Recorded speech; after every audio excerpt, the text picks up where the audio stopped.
First time mo bang gagawin to na Outside? live face-to-face na This is my interview? second time, but this is the hardest time. May balat kasi ako sa puwet? Nakaraan, ang bilis lang ng setup, paglapag ko, ganun. Pero at least, finally, kasama ko na si Sir Mikey ng Syudad, Hanan Gabi, and syempre, previously napanood nyo si Mikey, The Itchy Worms, sa live concert here sa Toronto.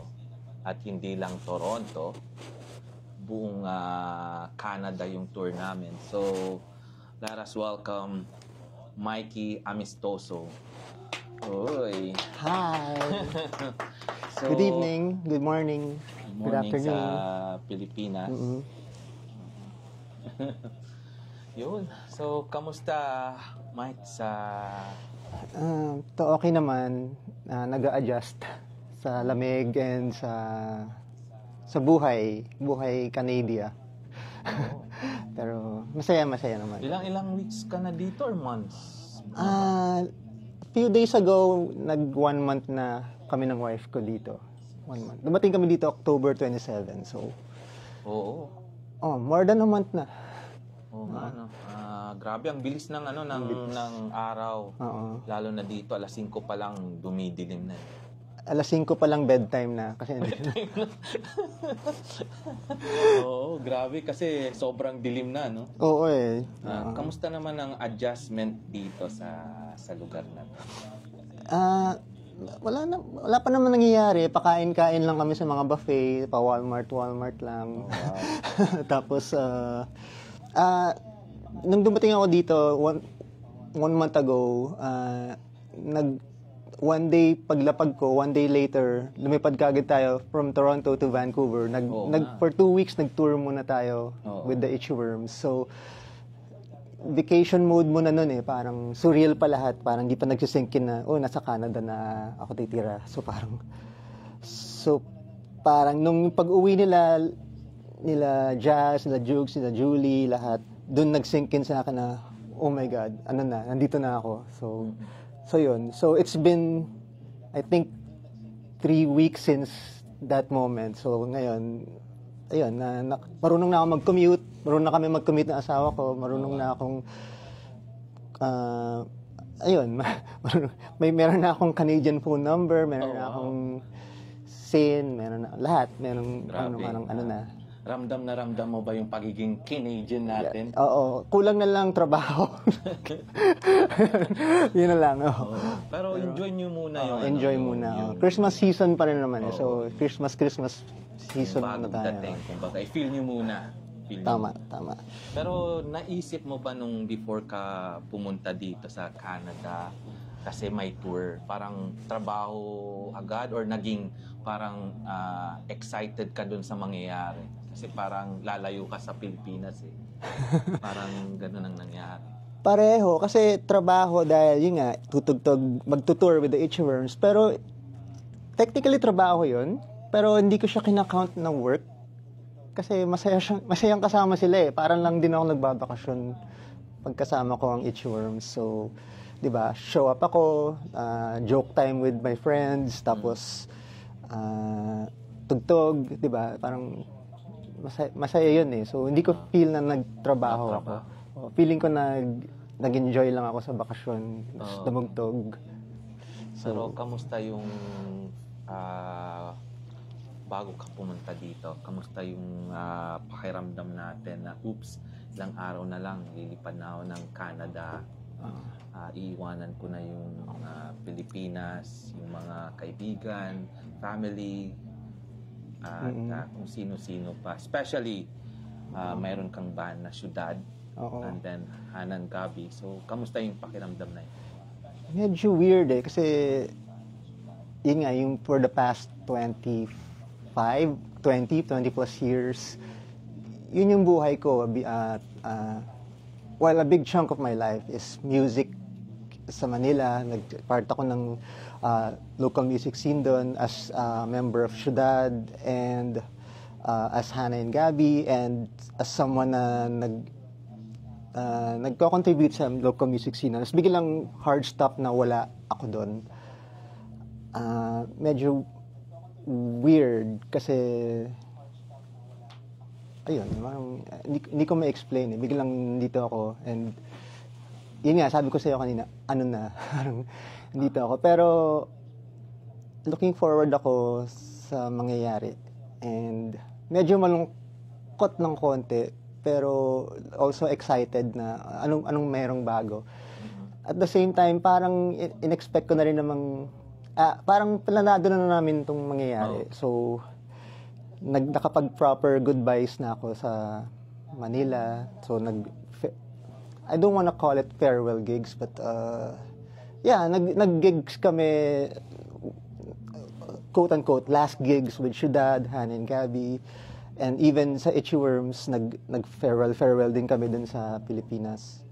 So, and looking back at mga na-contribute ko dun, parang, I think I did good. Did I? I did good, right? So, parang, so, masaya ako sa mga na-achieve ko dun. And I think it's time for a new chapter in my life and sa buhay din ng wife ko. So, excited din. And, kabado din sa ano bang mangyayari. So, hindi ko din alam. So, we'll see. Nabanggit mo na planado siya yung pagpunta nyo dito. Matagal ba yung planning ng pagpili ng lugar? Like, itong Canada. Kasi ang dami ding magagandang lugar. Then, bakit Canada ang naisip natin? Bakit Canada? Matagal na naming pinlano na, okay, siguro sometime nung 2017, tama ba? 2017 na, okay, I think parang time na mag-isip na tayo ng plans kung, kasi mahilig kami mag-travel, kami ng wife ko. And one of our goals and dreams is to have a powerful passport. So, ayun. And to live in a parang environment na maganda yung quality of life. So, very convenient lahat and masarap. Hindi naman masarap, pero ano yun, very madali and hindi ko rin masabing madali. Pero parang, I guess maganda yung quality. Maganda yung quality ng I think of life. You did the right choice naman sa lugar. Kasi dito sa Canada, even me, hindi ko rin inaasahan na pumunta din dito. Pero first year, second year, medyo yung transition, hanggang talagang gustong-gusto ko na yung lugar. Especially, number one is healthcare. Grabe ang healthcare dito sa Canada. Sobrang sa atin na ako ay bumabata. So, yun ang and then as long as hindi ka mapili or ano naman ang daming pwedeng gawin dito na hindi natin nakukuha sa lugar natin, to be honest, para sa akin. Honestly, yes. So yun, for sure, ano pa naman, first year nyo or ano. Marami pang adjustments marami. Pero yung sinasabi mong healthcare, na-feel ko yan kasi, well, kumuha ako ng insurance para sa, ano lang. Just in case. Just in case, and sumakit ngipin ko, mga second week ko dito.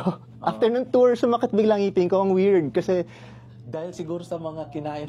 Oo, kasi nag-trick or treating kami ni Jazz ng Itchworms. As in, literal na kami nag-trick or treat. Trick or treat, nakamaskara kami ni Jazz. Binigyan kami ng ang dami naming stash. Matigis kaming supot ng puro chocolates and candies. And kinain namin, hindi naman lahat, pero kinain namin yun. And after ng tour, sumangat yung ngipin ko. Parang, oh no, mahal ang dental dito. Yari ako. Pero yun, nagpunta ako ng dentist, check up ako, and sinabi, and meron akong health card. Sabi niya, can you show me your health card? Pinakita ko. Okay, so, ayun, malaking chunk ng costs is sinagot ng health card. And wow, yun yung taste of anong mangyayari pag, di ba, pag dito na ako talaga settled in, may proper job na ako, and may proper healthcare ako. Di ba, parang, yun yung peace of mind ba na meron ako na, kung ano mang mangyari, sagot ako, alagaan ako, sagot ako ng gobyerno dito. Government, yes. Hopefully. Oo naman, oo naman. Siyempre dito, kahit na sino, Oo. from babies, then sa oldies, kumbaga, sagot ng government yan. So, malaking tulong sa atin. Oo. Siyempre, nagtatrabaho. No? Part ng tax natin yun. Oo. So, yun, grabe. Masaya ako na dito ka nakapunta, especially sa Toronto, na ang daming mga musicians. Oo, Grabe. sa- As in, hindi lang naman dito sa Toronto, marami dyan. Vancouver, yung mga napunta natin, Edmonton, ano pa yung sa Calgary. Calgary. Diba? Pero kamusta pala yung yung feeling natin na naikot natin yung Canada. First time ko rin umikot sa Canada. Talaga? sa Calgary and then Edmonton, hindi ako medyo doon, parang baguhan ako doon. Baguhan ka doon, okay. Pero Vancouver, mga pangatlo na siya. Pero ang sarap ng pakiramdam. Ikaw na paglapag mo pa lang, oops, takbo. Oo nga eh. Oo. Kamusta yun? Sobrang, wow, what a rush. Kasi nung 2023, nag-US tour din kami ng Itchy Worms. Yes. And ganun din parang... Ilang cities? 9 cities yun Wow. 9 cities. So, East Coast, West Coast, sa gitna, balik East Coast. Tapos parang sobra kaming pagod na pagod noon. Yung tipong tutugtog kami. Tapos pag after ng tugtog, meet and greet, nakapagod din yun. Tapos balik sa Airbnb, pack up, tapos puntang airport. Oh, wow. Tapos lipad to the next city. Tapos biglang paglapag doon, meron kaming wish bus na guesting, may sound check kami. Parang nakakapagod yun. Pero hindi ko pagpapalit yung experience na yun sa iba. Kasi sobrang ang sarap ng feeling na, uy, kailangan natin makapunta doon. Kailangan nating... Oo. So, yung feeling na gano'n na, yung rush na nafe-feel ko pag when on tour. As a musician and band, Oo. parang masarap yun. Masarap diba? yun. Tapos, masaya ako na, yung Canada tour na experience ko ulit yun. Hindi ganun ka-rush kasi 4 cities lang tayo and very spaced apart, like 2 Yes. weekends. And yun yung maganda doon. So, yung less stress and pagod. So, ano ba yung tanong mo? Yun yung na-feel ko. Parang, ang saya nung na-experience ko ulit yung, although to a lesser scale yung rush, pero na-experience ko ulit yung rush na gano'n. So, those are the things that I live for, yung mga gano'n na. Siyempre, oo, kasi laging ginagawa nyo yan sa Pilipinas. Oo. Especially like touring sa provinces. Oo. Mga ganon, di ba? Pero exciting na ibang bansa na bagong sites, bagong culture, and you meet new people. Especially you meet new people. And very grateful ako na na-meet ko kayo. Wham, Vivant, lahat ng mga line producers na na-meet ko. Di ba? Parang hindi pa kami dumarating ng Canada. Parang feeling namin may guardian angels na kami. So, parang nandyan na sila. In-accommodate yes, mismo yes. yung situation natin. So yeah, nakakatuwa. Nakakatuwa kasi planning pa lang, yung nag-uusap tayo na ganito, ganda, yung schedules, mga ganyan. Nakakatuwa. And then, best experience ko nga kasi first time ko rin talaga. na umikot na may ganito na tour. So, sa akin din, memorable yun. Kasi isa pa, number 1 dyan, sincerely, ang babait ng Itchy Worms.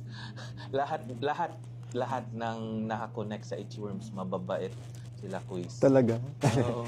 Yeah, good boys. Good, very totoo, wholesome. totoong na-experience ko. Napaka down to earth ninyo. Grabe kayo. Sila Kuya Jug, sila Kuya Chino. Birthday niya pala. Happy birthday, Happy Chino. birthday, Kuya Chino. Sila lang yun. Yes, Ako mayabang ako.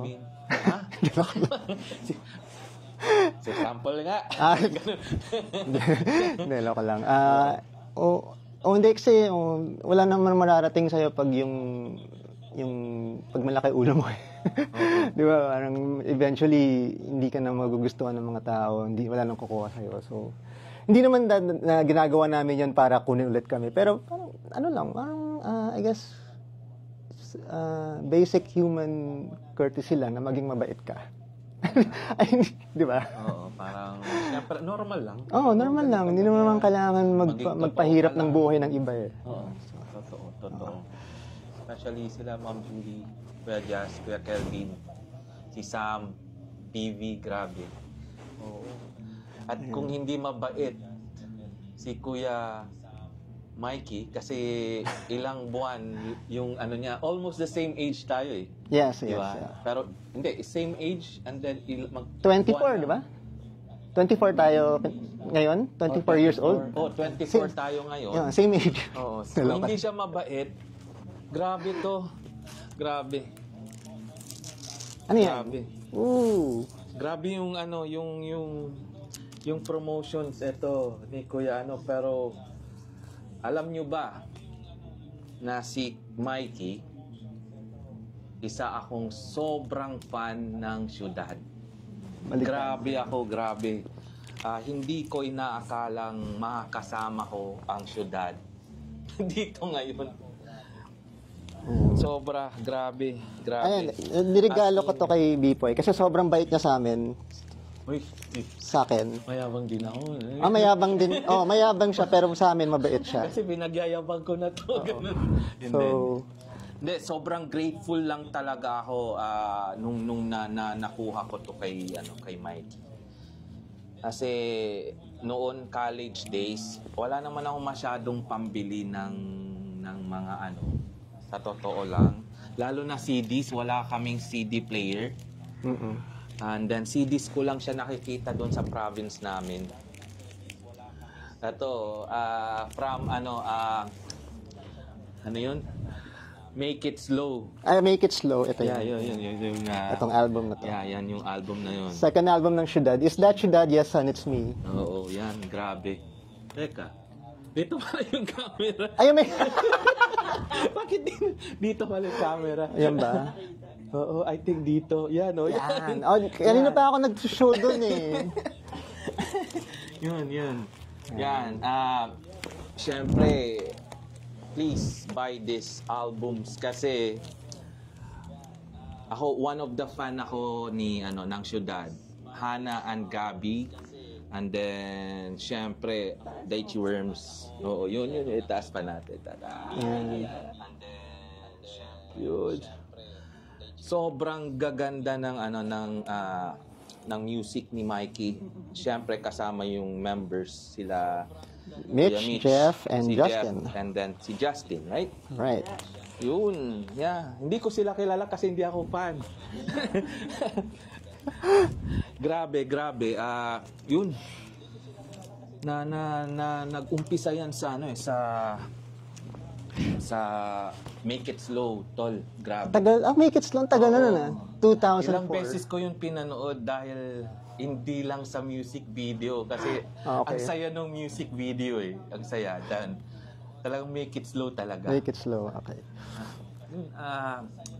Gusto ko lang malaman yung naging procedure ng paggawa mo ng music na yun. Kasi I got hooked on it.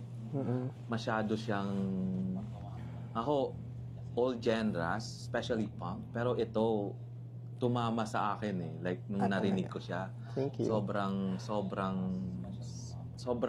easy listening and then kamusta? Paano yung naging process? Kasi nung nagsimula Syudad, nag-start kami mid-90s and then when we finally, nung naglalabas na kami ng original music, naglabas na kami album, gusto kong maging iba and gusto kong maging iba from the other bands. Kasi, rock band kami, punk band din kami, pero nung time na yun, like, especially sa Pilipinas, paano ba ako magiging iba na rock pa din pero may kakaiba sa amin. And one of the things na naisip ko is yung instrumentation ng banda. So, yes. sabi ko, sige, nagigitara si Justin, nagigibase ako, nagga-drum si Mitch, si Jeff nagigitara. Pero gusto kong kumawala doon na parang guitar band lang kami. So, nagsimula yan sa little dream lang na, okay, sana maging cool ulit yung may piano, may keyboards sa isang rock band. And tamang-tama fan din ako ng Ben Folds 5, kung kilala mo sila. Yeah, for sure. Piano lang sila, bass and drums. So, kasi pag rock band, lalo na nung time na yon sa Pilipinas, kailangan guitar, ganyan. Yeah. Tapos wala kang makikita Grunge, right? Or pag may keyboardist, parang very 80s naman masyado na parang or very senti. So parang ako, gusto ko may piano pero quirky pa din and very rock pa din yung dating. So nagsimula ako mag-compose sa piano. Mhm. And kaya nagawa ko yung mga songs na yon na piano-based. So like yung Make It Slow. Yeah.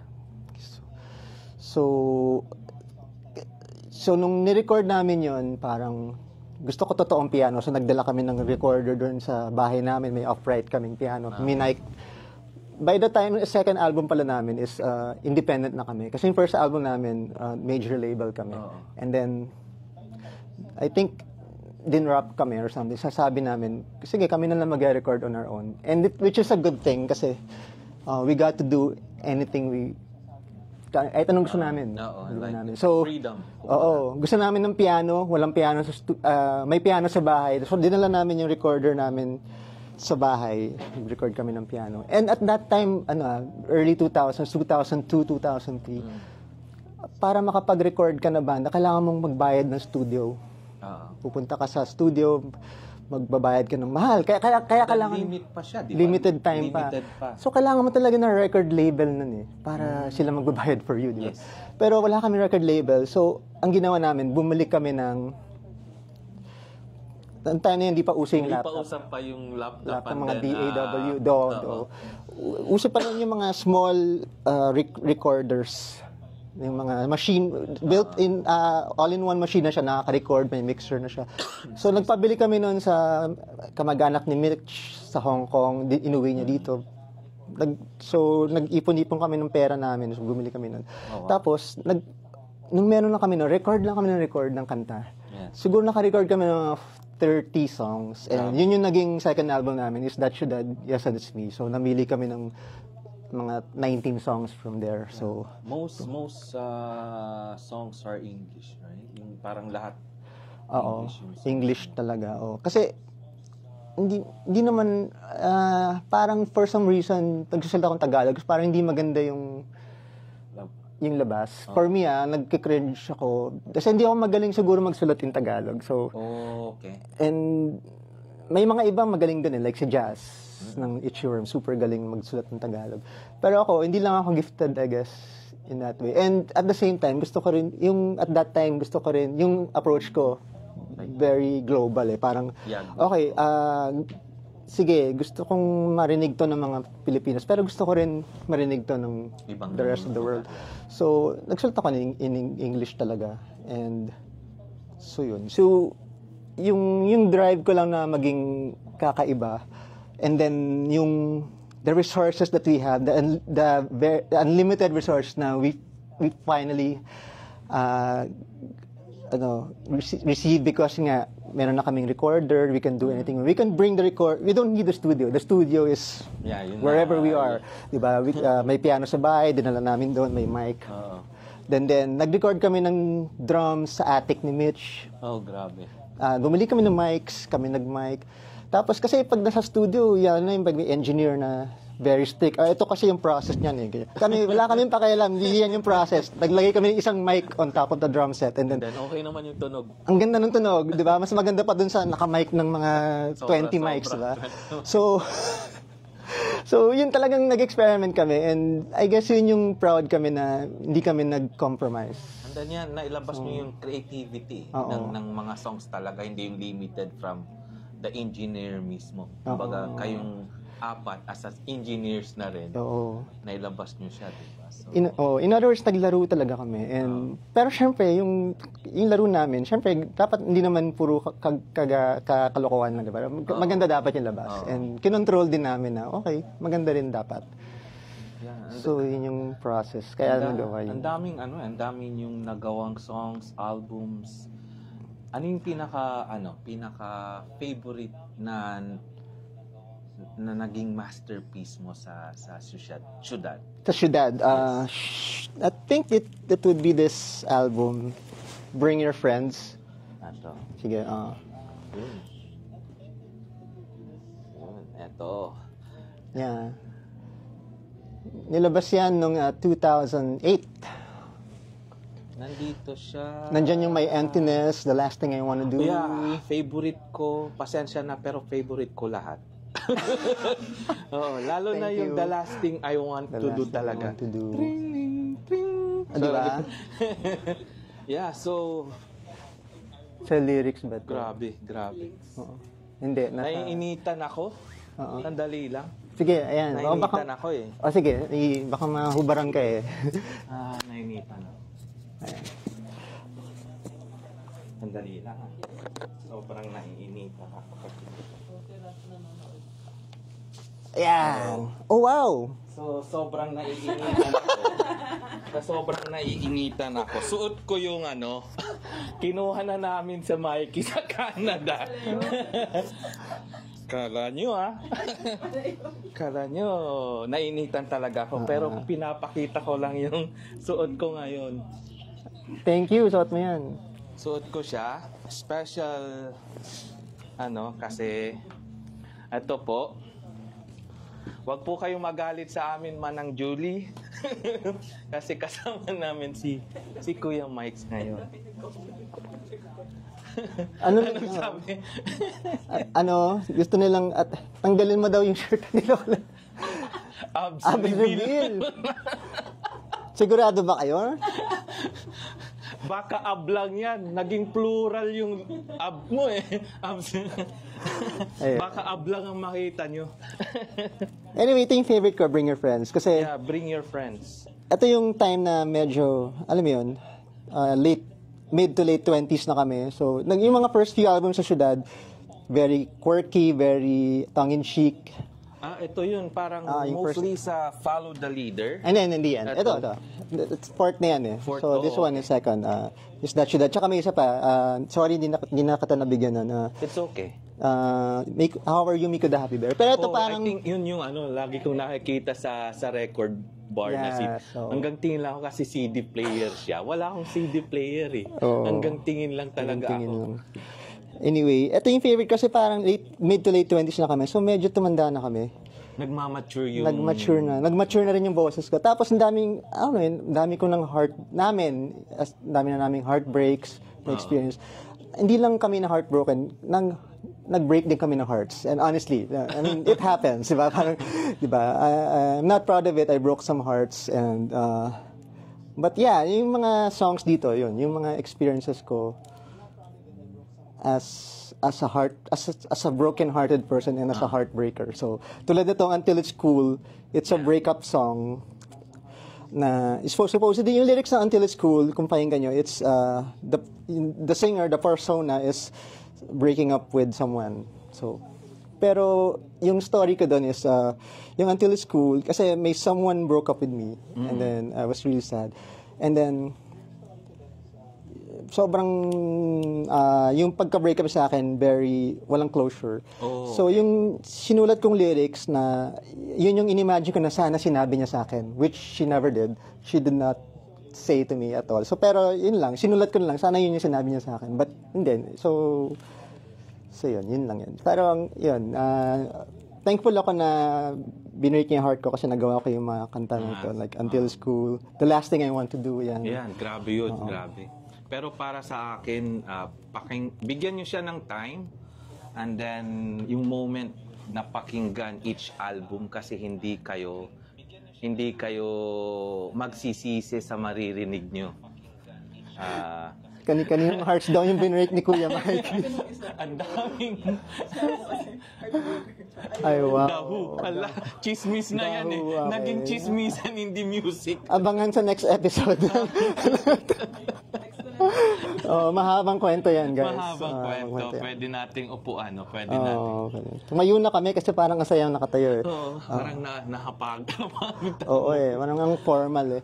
Oo. So yun. Grabe. Yung story ng syudad. And then, sige, ano yun? And then, syempre, after Syudad, paano mo naman naumpisahan magkaroon ng side project like Hannah and Gabby? Hannah and Gabby. Sinimulan ko yan 2010. Actually, di ba, sabi ko nga, ng 2008, Bring Your Friends, fourth album ng Syudad, quote-unquote, nag-mature na kami. So, and during that time, marami na rin ako nasulat na songs na very intimate and very wistful and poignant. And tapos yung instrumentation niya, just very quiet. Yes. Kasi, mahilig ako sa punk rock, mahilig ako sa indie rock actually in general. Pero mahilig din ako sa folk, and one of my greatest influences is si Elliott Smith and si Sufjan Stevens. So, and yung music nila for me is, yung impression, yung description ko is quiet. Intense and intensely quiet music. So, acoustic guitar, yung hindi siya yung sumisigaw na I'm broken hearted. Parang ano lang, parang kumakanta lang siya, tapos very whispery yung boses, ganyan. So masyadong specific lang yung paggawa, like I'm broken. Tapos and then you don't have to sing about being loved. You can also sing about anything else na hindi love, like ano ba yung mga yearnings mo sa buhay, ano bang dreams mo, ano ba yung mga hindi mo nagawa sa buhay. So, marami ako nasulat na ganun, and it's just me and my guitar, and ayun, tapos one time, may song ako na nasulat, Everything Refuses to Move. And pinarinig ko sa Syudad Boys, sa kwarto kami, uy, pakinggan niyo to. Tapos, ano sa tingin niyo? Tapos sila parang, guitar lang yun eh, tsaka a little piano and boses. Wala na kaming gagawin dyan eh. Sabi ni Justin and Mitch, parang, ano pang gagawin namin dyan? Parang, nga eh. Parang yan na yun. Pag gawin naman naming band version, parang weird, di ba? Yun eh, yung pagka-quiet niya and very intimate ng song niyan. Yun eh. So, sabi nila, huwag nyo nang galawin. So, but kung ilabas ko naman yung song na yun, in a Syudad album, unfair naman for the rest of my bandmates. Unfair to the rest of my bandmates na, anong gagawin nila doon, di ba? So, ako lang yun. So, that's how I created Hannah and Gabby. Yung mga songs ko na ganun. So, okay, dito ka dadalhin sa Hannah and Gabby. So, tapos yung mga full band, yung mga songs na kailangan na full band, na medyo malakas kailangan, Syudad ka. So, na-compartmentalize ko sila. Paano nakuha yung Hannah and Gabby na name? Parang, oops, something unique. Pero, teka, Hannah and Gabby, it's a love team ba yun? Or ano, parang paano nakuha siya? Nag-stem yan sa ayoko naman kasi ng Mikey Amistoso. Tapos may yung album cover pa, may hawak akong acoustic guitar, parang nakaganon. Mikey Amistoso. Parang nasa piano ako naman nakaganon. Parang baduy eh. Sobrang. Tapos sobrang baduy pag gano'n. Tapos diba, parang may acoustic guitar pa ako, so baka i-book ako sa mga, sige, Mikey Amistoso, i-book kita with Jimmy Bondoc and Paolo Santos. No, so para pang gulo. So gagawa na lang ako ng sorry sa name drop na yan. Gagawa na lang ako ng something na panggulo na sino ba yan? So gumawa ako ng name. So ano, and then para dumagdag sa panggulo, make it 2 names kasi mag-isa lang ako eh. So kunwari, mag-isa lang ako pero sabihin mong Tom and Jerry, Benny and June, or ano ba, Bong and Sarah. Sabi, di ba? Parang, 2 people yan, pero bakit mag-isa ka lang? Tapos, di ba? Parang, sino si Hana? Sino si Gabi? Sabi, parang wala lang. Ako lang parang, gagano'n lang ako. Wala. Don't think about it. Sobrang genius ng creativity mo, Mikey. Sobra. Kasi, it's not an easy, kasi tayong mga Filipino, masyadong, pag gumagawa tayo ng music, masyadong specific most of the time. Pero ikaw, ginagawa mong nililihis mo siya with the same thoughts din. Parang ganon. Especially, then musicality naman. Nandun din eh. Multi, ka rin, instrumentalist, di ba? Like, lahat pwede mong tugtugin. Thank you. I think kasi one of my, siguro yung ako, yung sa desire ko na maging iba from the rest is paano ko ba gagawin? Kasi 'di ba, usually pag gagawa ka ng something, lilinisin mo 'yan. Linisin mo 'yan or gagandahan mo ng ganda, sobrang ganda na super ganda. Pero ako gagawin ko maganda and then sisirain ko ng konti. Alam mo 'yun, parang gagawin kong lo-fi or bubuhusan ko ng putik.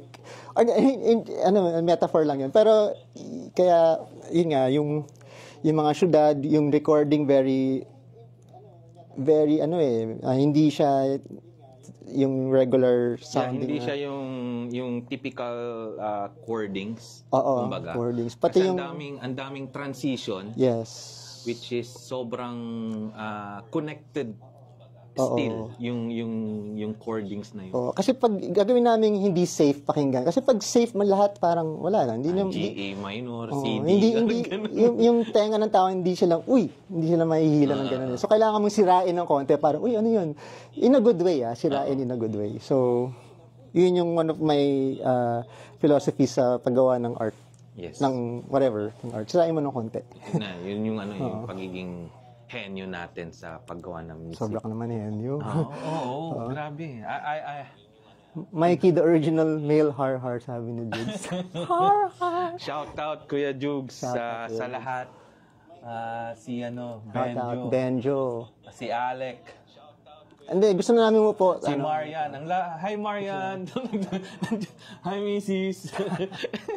Ang layo nila eh.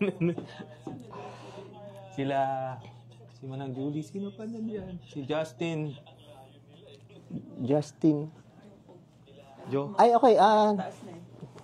Shoutout pala sa mga churchmates ko, kay Joko, kay Matt, kay Ivan. Kasama ko sila kanina, gumawa kami ng worship song.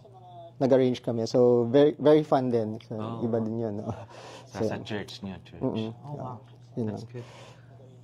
Ano yun? Original song sa church? Yes, pero hindi ako nagsulat. Tinulungan ko lang sila mag-create. Mag-record. So, that's good. Yeah. That's good. Saya din, no? Ibang experience dun. Yun. So, yun yung Hana and Gabi. So, yeah. And then, nag-start lang akong pakinggan lately.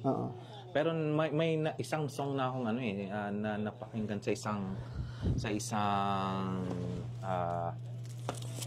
anong tawag dito sa isang movie soundtrack siya, di ba?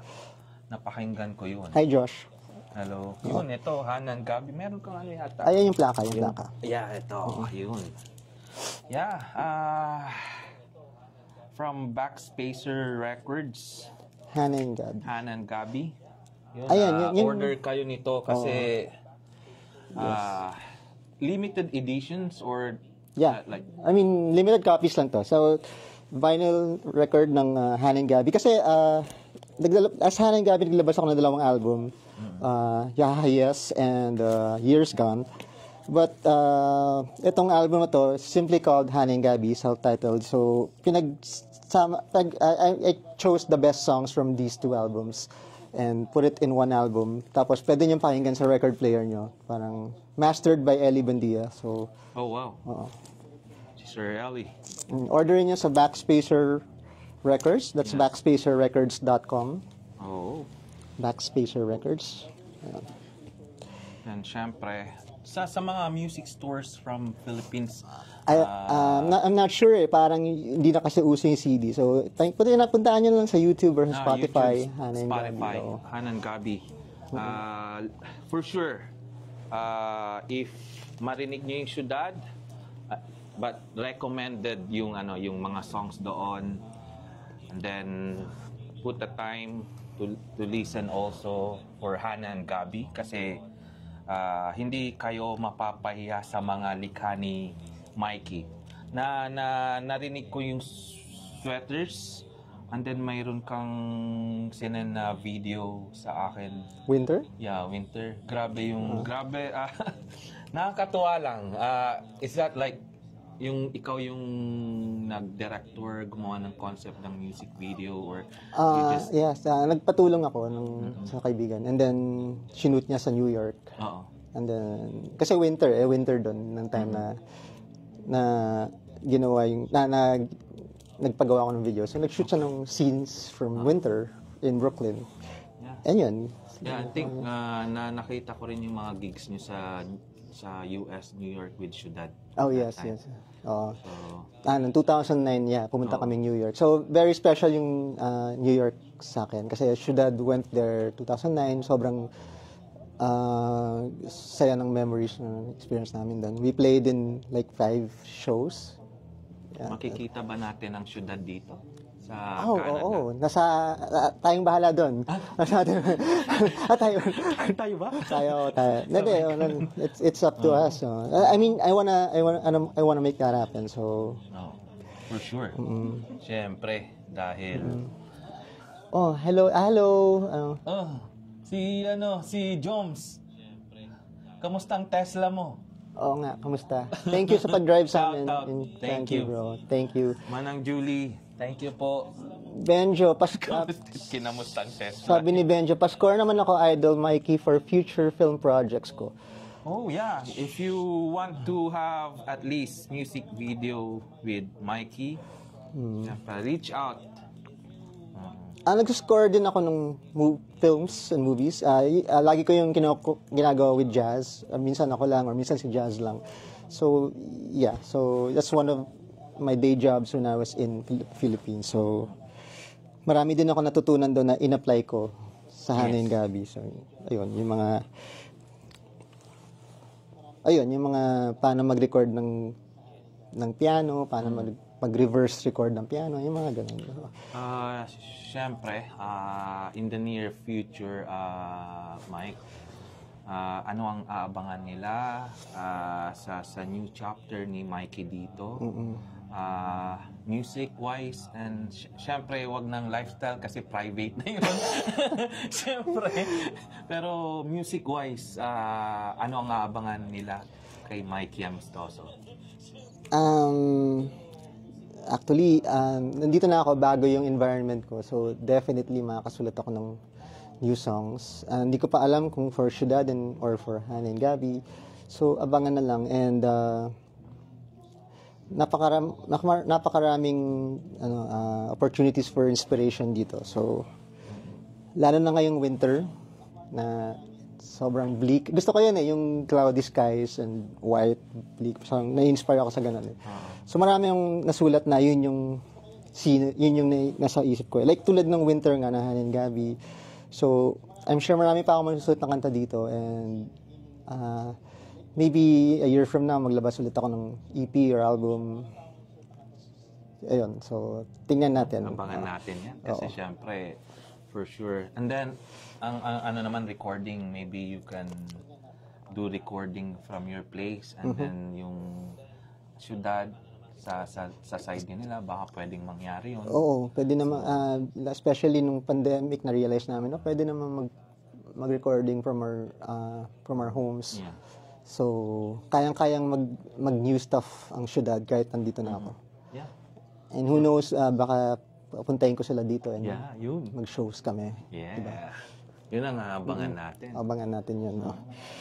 Kaya, abangan nyo yan. Hopefully, secret. May nagtanong ko, natural ba raw yung gray hair ko? Yes, oo. Natural yan. Natural. Oo. Dahil sa sobrang, alam nyo yung sabi nila, yung mga ganyan, yung natural, yung buhok. Mga henyo yan eh. Genius yan eh. Kala ko yung mga masama mong ginawa sa buhay, yun yun. Hindi. Genius daw sa sobrang creative ng mind. Malikot yung mind sa kanyang sa likhain. Kaya kaya ganyan daw eh. Ako dahil kaunti lang yung puting. And then nagpakulay ka kasi. Naturally vegan? white na yan, no? So, yun. So, yun. Grabe. Lumalalim na rin ang gabi. Pero sana nag-enjoy sila. Then sobrang nag-enjoy ako kasama si Mikey kasi mas lalo natin siyang nakilalang mabuti. Hindi lang as a musician, as a person. Then, welcome to Canada. Thank you. And then, nandito lang kami. Kilala mo naman yung mga kasama natin previously. Nandito naman for anything. Wag lang pera kasi wala ako niyan. Thank you. Very excited ako dito. Kasi yung sa Pilipinas, ano mo yun, I tried contributing, nag-nurture ako ng scene ng mga, hindi lang yung sarili ko music, tinry ko mag-nurture ng music ng ibang tao. So, gusto ko yung gawin din dito. So, sana mabigyan ako ng opportunity magawa yan. So, for sure. 'Di ba? Parang magbuo tayo ng scene dito sa Toronto. 'Di ba? Sana mabigyan ng opportunity na i-nurture ko yung natin. Makatulong tayo sa mga local scenes. And then you can contribute based on your widest experience sa Pilipinas. And then, syempre, maraming salamat for having you here sa Alternative Live Talk. Even though nagkaroon tayo ng hindi kaunti, mahabang technical difficulties kanina. Sorry. Pasensya na, pero sana nag-enjoy kayo ngayong gabi kasama si Mikey Amistoso, and then ako, si Vince ng parang yung mabagal magsalita, si Kuya Cesar. si Kuya Cesar. Si Vince ng World Alternative Music. Thank you so much. Ba't dito tayo nakatingin lagi? Gusto nating tingnan yung sarili natin eh. Dito pala ito nga pala. Dito ba? Sige, bawiin natin. Dito. Tingin tayo. Dito. Ba't dito ako nakatingin? Thank you. Salamat ng marami for watching tonight. Sinamahan nyo kami. At maraming salamat, Tol. Thank you. Then, syempre, lagi naman tayo makikita. Then, good luck dito sa Canada. Thank you. Kung may mga leads kayo sa jobs, musical jobs, nandito lang ako. Engineering, sound engineering. Nandito na ako, so kailangan yung tulong sa music nyo. Yes, nandito lang si Mikey Amistoso, nag-uulat. Have a good night, and then take care, guys. Salamat ng marami sa lahat po ng nanood. Kuya Jukes, Manang Julie, si Benjo, si Joms, ang dami yung mga kaibigan ni Mikey. Si Josh Erlina, hello, kamusta na? Si Justin, kung nandiyan sila, Rap, Brian. Wife ko si Marian, nandiyan. Hello. Salamat. And then si Mrs. Walang pangalan yan, kundi Mrs. Mrs. lang. Laging Mrs. ang tawag ko. Ayan. So, see you around. See you around. Till next time. Have a good night. Ingat kayo. God bless. And syempre, abangan nyo. Join the club. April 2025. Yeah. Ito na noon. Nandito ako doon. Ang kulit ko eh. Doon. Bawi tayo. Okay. Bye. Good night. Good night. Eh.